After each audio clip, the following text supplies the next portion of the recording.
lie for, to die for, till I can't give anymore. Running when I can walk instead, chasing dreams way up ahead, calling yet one more mile mine, buying some time, I'm buying some time.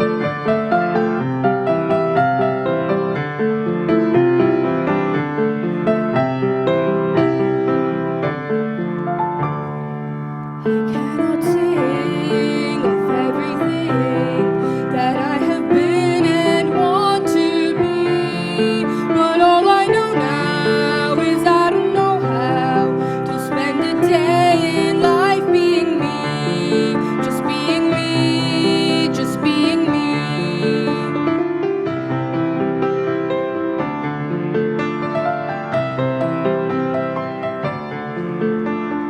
Laughing when the tears wanna fall, gaining one friend, gaining them all, calling yet one more smile mine, buying some time, I'm buying some time. White sand glows in the light, it escapes me day and night, because on the beach all I try to reach is the key to win another fight. To cry for, to lie for, to die for, till I can't give anymore. Running when I can walk instead, chasing dreams way up ahead, calling yet one more mile mine, buying some time, I'm buying some time.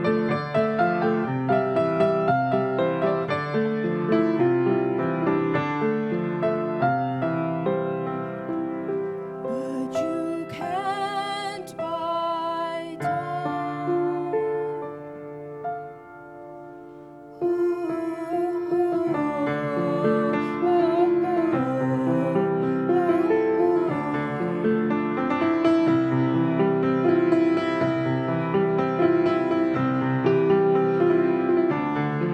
I cannot sing of everything that I have been and want to be, but all I know now is I don't know how to spend a day in life being me, just being me, just being me.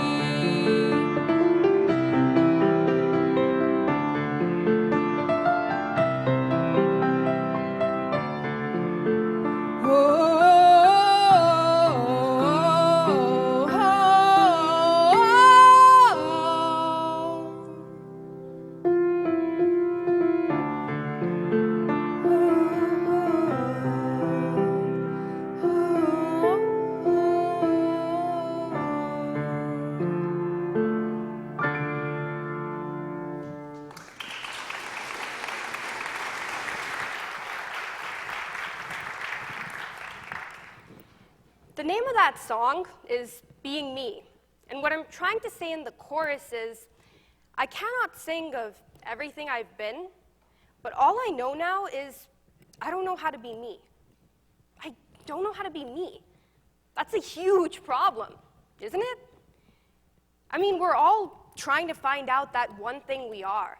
And I've been racing through my life, trying a million different things to find out who that is. Admit it, how many of you have made up an answer when someone asks where you see yourself in 5 or 10 years? And you see, I'm in the same boat. I'm a global law scholar at Georgetown, and I'm the geek who loves tax law. I mean, it's about stuff like how much gain is recognized on like-kind property when you sell your primary residence. What could be more interesting than that? But I'm also a physics nerd. I worked at CERN, that's the particle accelerator in Switzerland, and in astrophysics at Lawrence Berkeley Lab, and at Fermilab, I love Marvel. And I'm also a writer.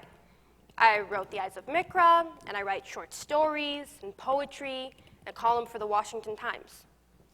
My bachelor's, it's in political science.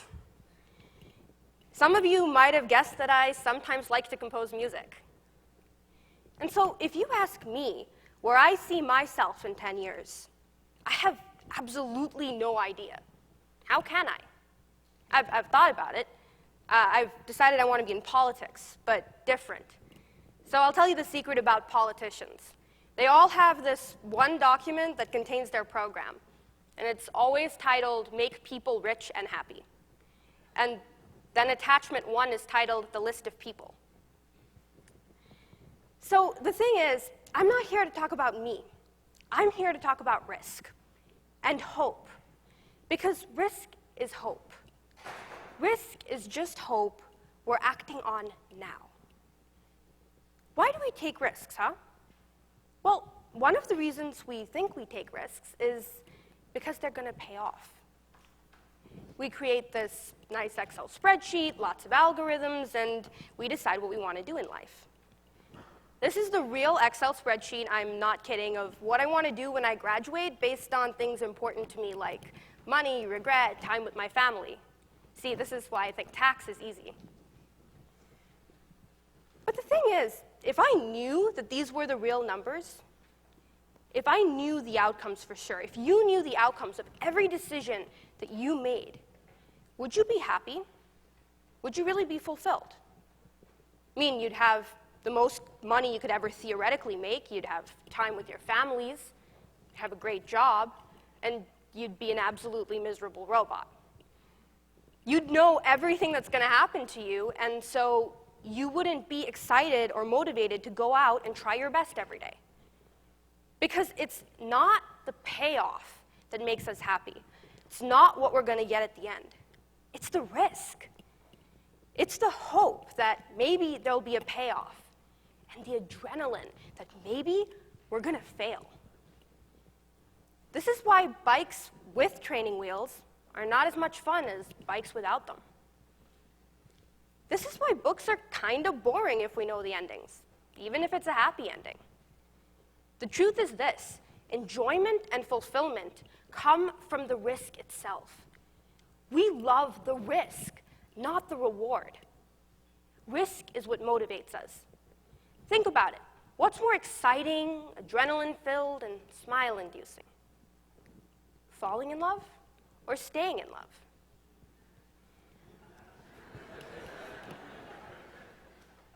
Hoping to get into an amazing university like Georgetown, or being in the mundane, often drunken existence that's college life?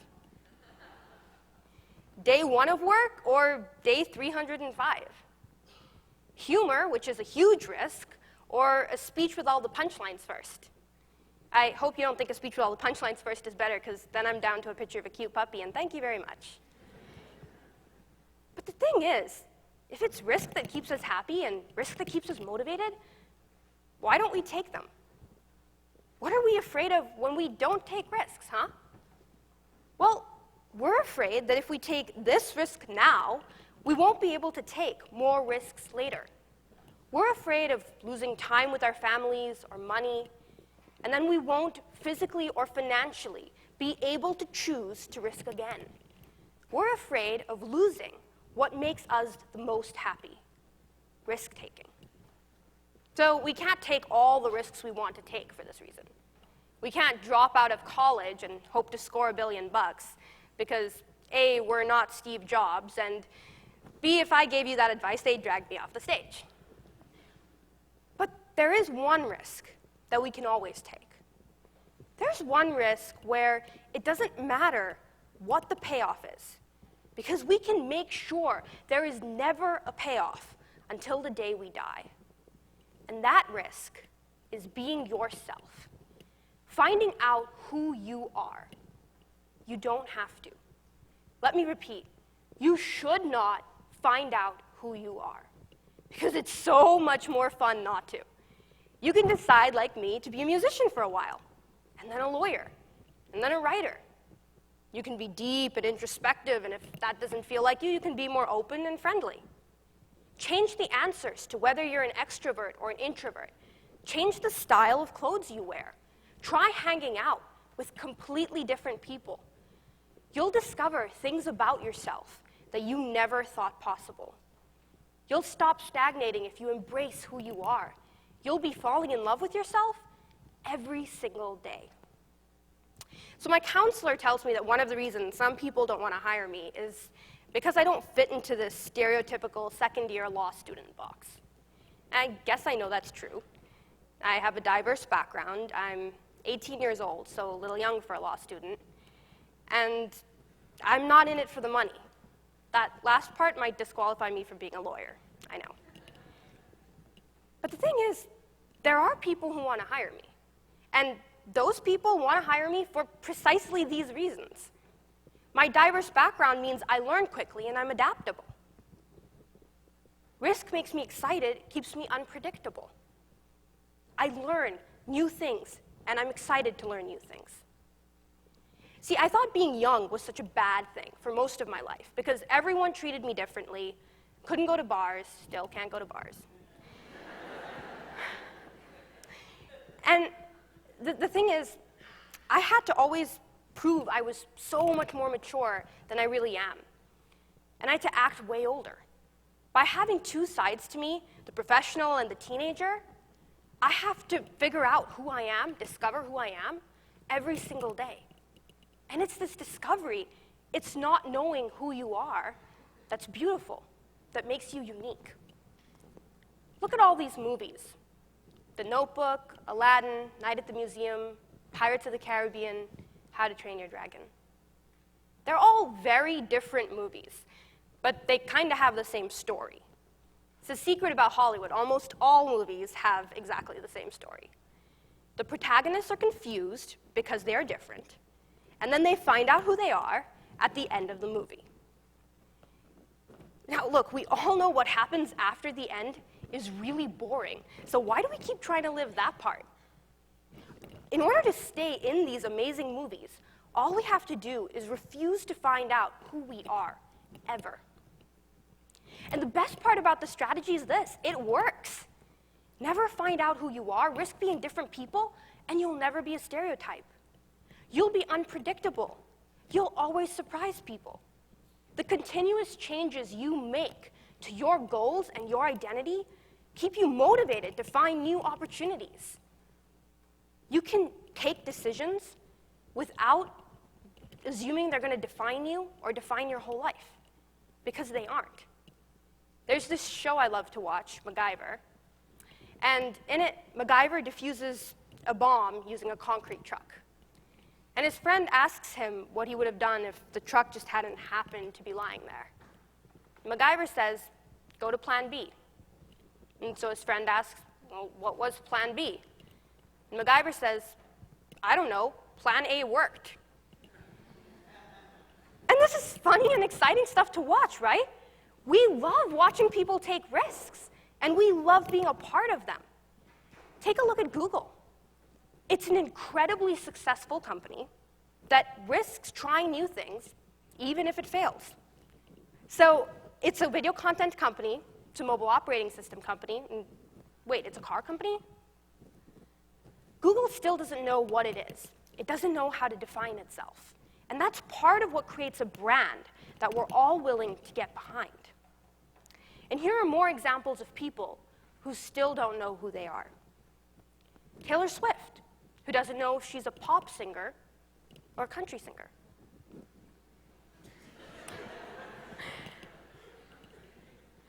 J.K. Rowling, who doesn't know if she's a children's author or an adult author. Steven Spielberg, who does very different types of movies.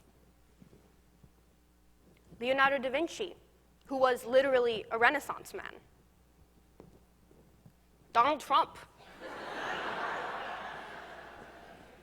I mean, even the thing on his head doesn't know what it is. And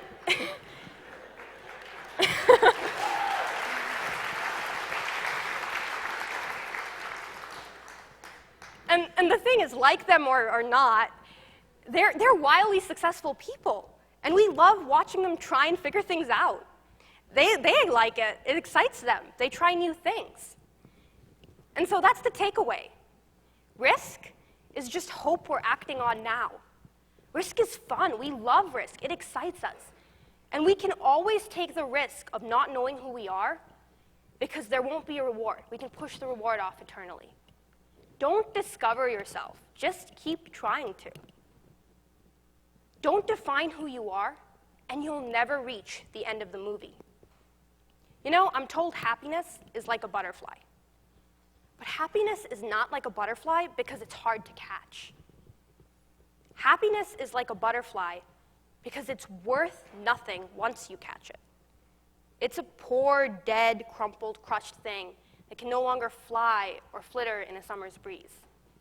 Happiness, like a butterfly, should only exist, free, in the wild, thrilling to chase, but not to catch. So yeah, I don't know how to be me. I don't know what being me is. But I'm risking trying new things every day in the hopes that I'll find out. I oil paint and I figure skate. I play with my dog. It's his birthday today, actually, so happy birthday, Richie. He's turning 4. I told you there'd be a cute puppy picture. And the thing about him, right, he's pretty damn happy. But he doesn't care who he is or how to define himself or where he's going to be in 10 years. So, you know what? I don't either. But remember that song in the beginning of me trying to find out who I am, me not knowing how to define myself? That's the song of my life, you guys. And I think it's beautiful. I don't know who I am. And that's exactly what makes the song beautiful. Life, it's just this big song. So go out and start singing it. Thank you.